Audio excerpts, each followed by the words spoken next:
All right, you guys, I think this is a 2010 International.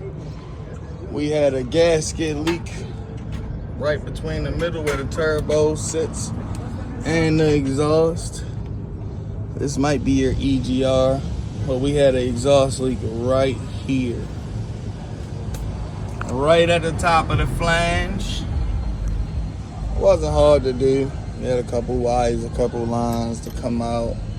Couple lines down by. We need about probably 1, 2,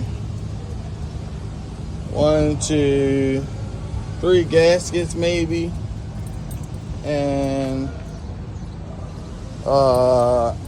air intake has to come off. Your intercooler hose has to come off going to it. So we